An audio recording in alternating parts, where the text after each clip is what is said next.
One of the most important events that take place in the book is the Typhoon Cobra, which I'm gonna coin the term for the title of this chapter, the climax of terror.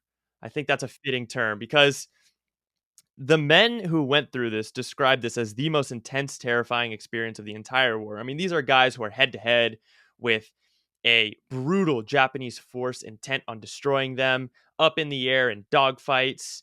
And they say none of this even compares to this storm. So, this storm is out at sea, by far the scariest for all of them. It's a massive typhoon in the Pacific. So, what's the scene on board the ship of this massive storm? So, December 1944. So, General MacArthur has landed at Leyte Gulf, and his troops are pressing inland, but the weather has been terrible, and the Army Air Corps can't is having difficulty getting airfields in the Philippines from which they can support the army forces moving in. So General MacArthur keeps coming back to Admiral Halsey, who is recently taken charge of the fast carrier task force. He took charge that fall, asking them for air support. So they're shuttling back and forth essentially over the course of the fall. They hit targets in the Philippines, trying to thin down a Japanese aircraft that might threaten the landing beaches. Then they return to Ulithi or Majuro for rest and repairs. So December comes along.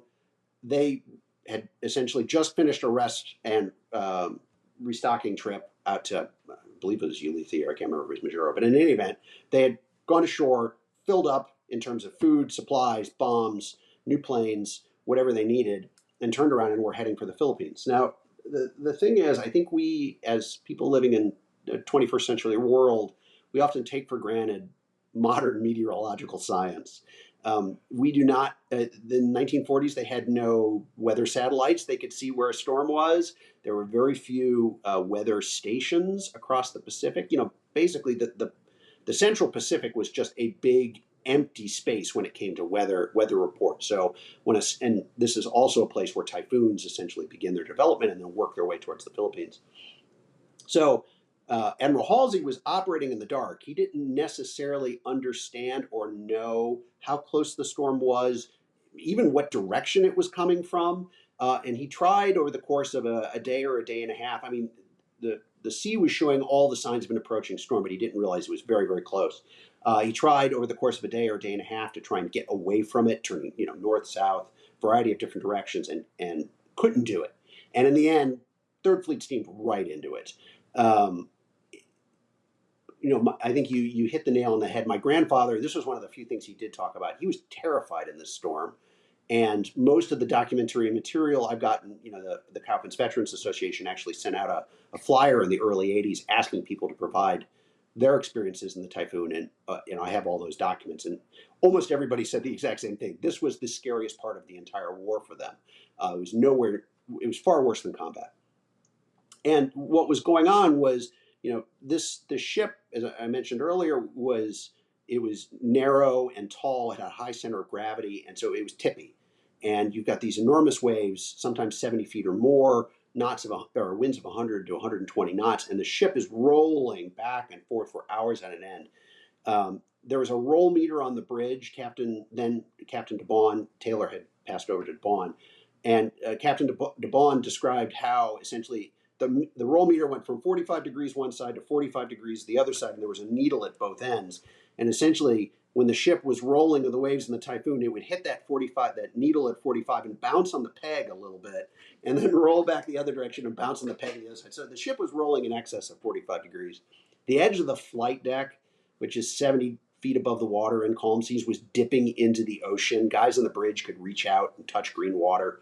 The ship was taking water down its smokestacks, and the official report of the storm from the Cowpens, there was a line in there that said something to the effect of, when an aircraft carrier is taking water down its stacks, God is near everyone on that vessel.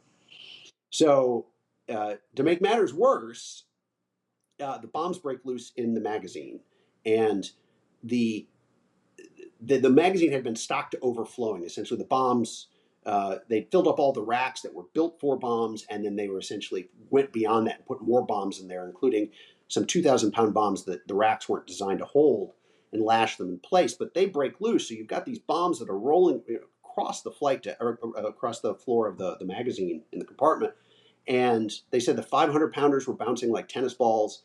The 2,000 pounders were slamming into the bulkhead walls with such force that Captain DeBaun and the bridge could hear it, feel it, 7 decks up. And then they had a fire on the flight deck. One of the fully loaded Hellcats slid off the side and was burning, and men had to go out onto the deck with fire hoses to try and prevent the fire from spreading to other aircraft that had been spotted there in anticipation of flying. So everything that could go wrong, it did go wrong. They came right up to the brink of capsizing, and walked away, and sort of give a sense for how dangerous it was. 3 destroyers in this storm capsized and sank, killed almost 800 men. A couple of others had very close calls, rolls of 75 degrees, and then recovered. This was an incredibly dangerous experience, and folks aboard were just, I mean, absolutely terrified. That is absolutely astonishing. I mean, Mother Nature can be beautiful, but she can also be terrifying. I mean, can you imagine being aboard an aircraft carrier? We all know how massive. I mean, this is a smaller aircraft carrier, but still a massive ship, listing 45 to 50 degrees each side. I mean, it's almost hard to picture. It's one of the reasons I am definitely not a sailor. If I were to join the military, it would not be the Navy, unfortunately. But I would be beside myself if I was aboard this. I mean, I've been fishing offshore in the Keys before, and it was maybe like 10 to 12 foot seas. But we're in a center console fishing boat, and the walls of the waves are going above the horizon, so you're almost like enclosed in water. It's a terrifying and very unenjoyable experience. But yeah, but I mean, 800 men lost. I think you said 3 destroyers, but the Moo didn't really take that much damage, did it? She came out the other end, as the reporting says, materially able to fight. I mean, she was beaten up. She lost her radar dish. There was some cracks in the bulkhead, and they lost a couple of whaleboats. One man lost his life. But by and large, if they'd said, "We need you to run combat missions, close air support in the Philippines," they could have done it. And that was a point of pride. And in fact, the captain and a few members of his senior staff were a bit insulted that the whole, essentially the Third Fleet went back to port. They were ready to go, and I think they felt good that their little ship had come out, seen the worst that Mother Nature could offer, and come out the other side unharmed. But the fleet returned after a massive sea and air rescue effort. Returned back to port to ride out the holidays and repair damage.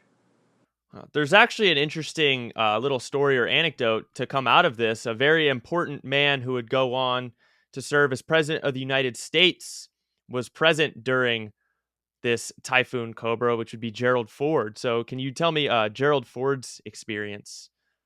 So Gerald Ford was a junior officer on the Monterey. Monterey was another one of the Moo's sister ships, a fellow light carrier, and he'd been on the overnight shift right as the storm was approaching, and then woke up when General Quarters was called. And Monterey had a real bad time of it. They had a fire break out in their hangar deck, and essentially even the captain was down there working a hose. It was bad.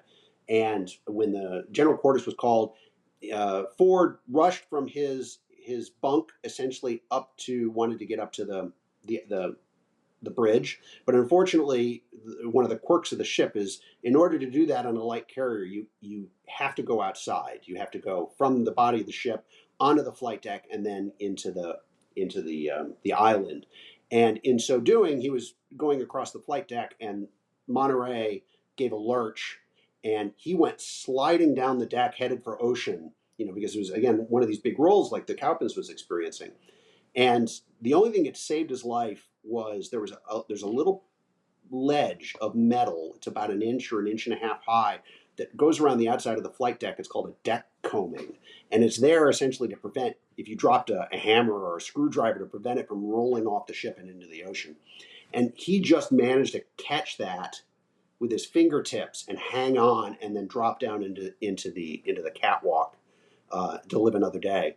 And he talked about this in his autobiography, the storm and sort of his experience of terror.